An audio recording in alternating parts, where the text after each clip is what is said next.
Teman-teman, kita sampai pada renungan firman Tuhan tentang hari Tuhan yang merupakan hari di mana Tuhan datang. Tujuan kedatangan Tuhan adalah untuk menyelamatkan umatnya atau untuk menyatakan penghakiman bagi orang yang melawannya. Diambil dari Keluaran pasal 14 ayat 1-14. Kita masuk golongan mana ya? Shalom anak-anak, mari kita sama-sama tundukkan kepala dan kita berdoa. Bapa dalam sorga, kami berterima kasih untuk penyertaan Tuhan dalam hidup kami.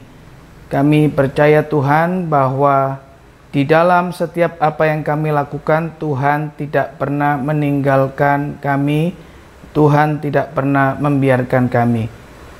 Kiranya apa yang kami dapatkan daripada Tuhan, yaitu kebaikan Tuhan, kami boleh mempergunakan sebaik-baiknya, supaya orang lain pun yang ada di sekitar kami boleh menerima kebaikan Tuhan tersebut. Tuhan, sebentar kami akan belajar kebenaran firman Tuhan. Kami mohon Allah Roh Kudus menuntun hati kami, supaya kami boleh disegarkan dengan kebenaran firman itu. Dalam nama Tuhan Yesus kami berdoa. Amin. Ketika bangsa Israel di bawah pimpinan Musa berjalan terus di padang gurun, maka Tuhan memerintahkan kepada Musa untuk bangsa Israel segera kembali berputar ke daerah Pihahirot, yaitu sekitar tepi Laut Teberau. Tentunya orang-orang Israel bertanya-tanya, kenapa harus demikian? Tetapi Musa mengatakan untuk mereka terus belajar taat akan pimpinan Tuhan. Di satu sisi, Firaun sedang berpikir bahwa orang-orang Israel tidak mungkin pernah bisa tahu dengan jelas bagaimana perjalanan di padang gurun yang seringkali membuat segerombolan orang itu bisa mati atau meninggal dunia. Karena panasnya padang gurun, dinginnya padang gurun di malam hari, serta keterbatasan makanan. Dengan sejumlah begitu banyak orang, tidak mungkin bisa orang Israel hidup. Itu yang ada di pikiran Firaun. Yang kedua, Firaun berpikir bahwa orang Israel tidak akan pernah bisa jalan lebih jauh lagi, karena padang gurun merupakan seperti kurungan buat orang Israel di pikiran daripada Firaun. Karena Firaun tidak tahu bahwa yang menuntun bangsa Israel adalah Tuhan sendiri melalui Musa sebagai pemimpin yang Tuhan tunjuk. Anak-anak sekalian, ketika Firaun melihat bagaimana dahsyatnya tangan Tuhan memukul Mesir melalui kematian anak-anak sulung, dalam sementara itu Firaun menjadi orang yang ketakutan dan gemetar karena melihat Allah yang perkasa telah berperang melawan Mesir. Demikian juga dengan seluruh orang Mesir, tentara-tentara Mesir, semuanya mereka menjadi ketakutan. Sebenarnya orang-orang ini harusnya segera bertobat menerima Tuhan orang Israel saat itu. Tetapi apa yang terjadi ketika Firaun mendapat berita atau laporan dari seseorang bahwa orang-orang Israel telah melarikan dirinya atau meninggalkan Mesir dan menuju ke satu tempat yang padang gurun yang begitu luas itu, maka Firaun yang awalnya ketakutan dengan apa yang telah dilakukan oleh Tuhan Allah, maka Firaun sekarang menjadi orang yang berbalik memikir untuk segera mengejar orang Israel, karena di perhitungan Firaun pasti sanggup dikejar karena dengan kereta yang begitu banyaknya, kereta berkuda. Benar apa yang dilakukan Firaun saat itu. Firaun segera mempersiapkan 600 kereta kuda pilihan. Artinya pasti keretanya lebih dari 600. Tetapi yang terpilih artinya kereta itu dalam kondisi baik, kudanya sudah dalam keadaan sehat dan sanggup mengejar. Ingat bahwa setiap kereta berkuda tersebut dilengkapi dengan perwira-perwira perangnya, belum lagi pasukan-pasukan berkudanya.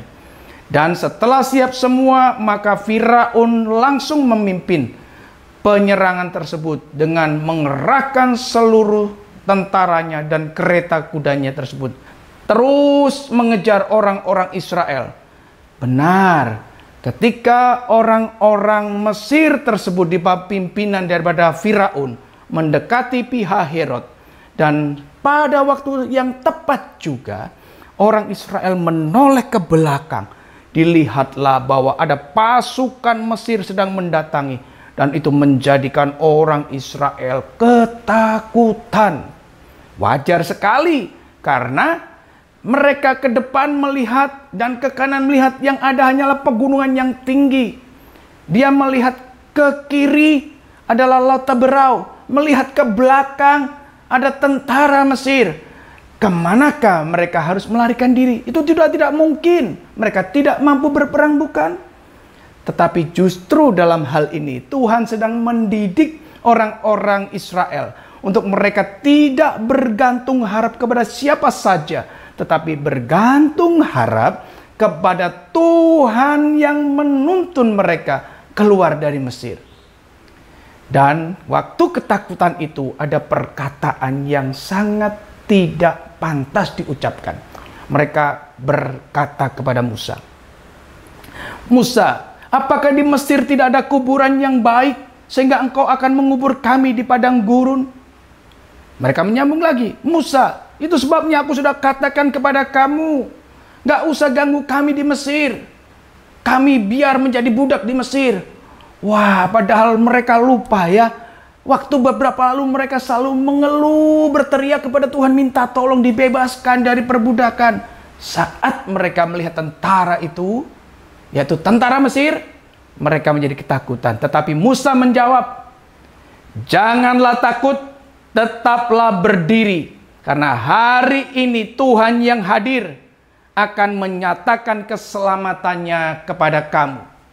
Orang-orang Mesir yang kau lihat hari ini, tidak akan pernah satu orang pun dari mereka engkau lihat juga."